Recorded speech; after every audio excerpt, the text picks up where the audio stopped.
साथियों, जैसा कि आप लोग जानते हैं कि अभी हाल ही में सुप्रीम कोर्ट ने एक सब कास्ट कैटेगराइजेशन के बारे में जजमेंट पास किया था। अगर आप लोगों के इसके बारे में नहीं पता तो मैं आप लोगों से दरखास्त करूंगा कि आदरणीय बहन कुमारी मायावती जी ने इस पे प्रेस कॉन्फ्रेंस कर हम सबको आगाह भी किया है और इसी से रिलेटेड हम सब ने बहुजन समाज पार्टी ने भारत बंद भी किया था कुछ दिन पहले। ये जो जजमेंट पास हुआ है इसको मैं आप लोगों को समक्ष में बताना चाहूंगा।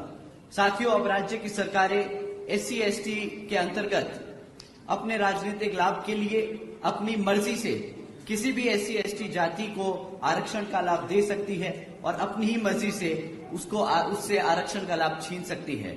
साथियों, ये कहकर कि भाई ये जातियां पैसे से संपन्न हो चुकी है तो इनको आरक्षण की जरूरत नहीं। अब आप बताइए साथियों, आप सब आरक्षण के मुद्दों को समझते हैं, आरक्षण की मूल भावना समझते हैं। हम सब जानते हैं कि आरक्षण की मूल भावना प्रतिनिधित्व की है, समाज को आगे बढ़ाने की है एक साथ। लेकिन ये लोग बार बार ऐसी जजमेंट पास कर इसको गरीबी हटाओ गरीबी मिटाओ जैसी योजना बनाने की कोशिश करते हैं। साथियों, भाजपा और कांग्रेस ने सोची समझी साजिश के तहत ये जजमेंट पास कराया। देश में से आरक्षण को खत्म करने के लिए इन्होंने ये पहला कदम लिया है। आदरणीय बहन जी ने इस फैसले पे सवाल उठाया और पूछा कि क्या जिन्हें आरक्षण का लाभ मिला है क्या आज वो उनकी सामाजिक स्थिति इतनी बेहतर हो गई है, क्या उनके साथ क्या भेदभाव खत्म हो गया है। यहाँ बैठे हमारे सब बिरादरी के साथी लोग हैं, आप सबके दोस्त यार, आपके सब साथी SC/ST जाति से भी आते हैं, हमारे SC/ST जाति के साथी लोग हैं। आप बताइए, क्या आप लोगों के साथ भेदभाव खत्म हो चुका है? बताइए, क्या आप लोगों को वो सम्मान मिलने लगा? उसी क्रम में साथियों, जिस तरीके से आप लोग समझते हैं कि हमें आज तक वो सम्मान नहीं मिल पाया, अभी इसमें बहुत लंबा समय लगेगा, हमें इस पे बहुत काम करना पड़ेगा। हमें सब लोगों को एक साथ लाकर उन्हें समझाना पड़ेगा कि क्यों SC/ST जातियां पिछड़ी रह गई हैं। साथियों, ये SC समाज को बांटने के लिए इन्होंने शुरुआत की है। जब आप एक समाज से आरक्षण ले सकते हो और दे सकते हो तो वो क्या आपस में गुट बनाने की कोशिश करेंगे, बांटने की कोशिश करेंगे, आपस में झगड़ा कराने की कोशिश करेंगे। साथियों, SC समाज की आजादी छीनने की शुरुआत है, ये संविधान को बदलने की शुरुआत है। आज ये आरक्षण है, कल आपकी आजादी छीन लेंगे। ये एक बहुत सोची समझी साजिश है। साथियों, संविधान बचाने के नाम पर भाजपा और कांग्रेस मिलकर संविधान को बदलकर हमारे आरक्षण को खत्म करने की कोशिश कर रही है। आदरणीय बहन जी ने कहा है कि अगर ये भाजपा का NDA और कांग्रेस का इंडी अलायंस वाली पार्टियां, जिसमें ये समाजवादी पार्टी, आम आदमी पार्टी जैसे लोग शामिल हैं, अगर ये लोग हमारे SC/ST समाज के आरक्षण के इतने बड़े हितैषी हैं तो ये सब मिलकर पार्लियामेंट के जरिए रिजर्वेशन एक्ट को संविधान की 9वीं सूची में डालकर उसको हमेशा हमेशा के लिए सुरक्षित कर दे।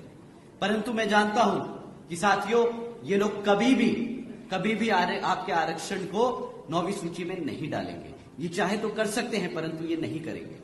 साथियों, इसी क्रम में जब ये जजमेंट आया तो इसको ध्यान में रखते हुए आदरणीय बहन जी ने और बहुजन समाज पार्टी की ये भी एक नई पहल है कि भाई आज के बाद से हमारी मांग जुडिशरी में भी रिजर्वेशन की होनी चाहिए।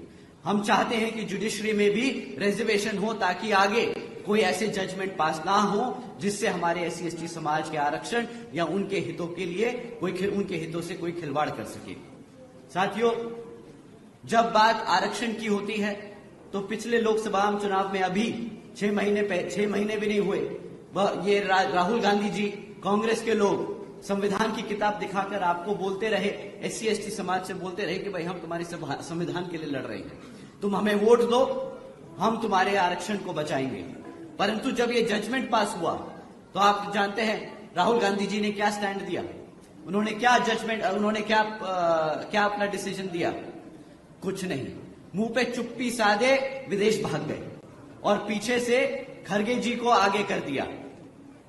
कांग्रेस के राष्ट्रीय अध्यक्ष श्री खरगे जी ने प्रेस कॉन्फ्रेंस करके उन्होंने स्टेटमेंट पास करी कि भाई आरक्षण तो पंडित नेहरू जी और गांधी जी की देन है। भाई ये समझते हैं कि भाई संविधान में आरक्षण बाबा साहब ने नहीं दिया, ये कहते हैं पंडित नेहरू जी और गांधी जी ने दिया है हमारे समाज को आरक्षण। अब राहुल गांधी जी तो चुप बैठे, विदेश पहुंच गए, वहां पे किसी ने उनसे सवाल कर लिया, तो भाई आप बताइए रिजर्वेशन पे ये जो जजमेंट आया उसका क्या है? तो वो वहीं पे जजमेंट अपने स्टैंड क्लियर करके बोलते हैं, भाई जिस दिन हमारा अच्छा समय आएगा उस दिन हम संविधान से आरक्षण खत्म कर देंगे।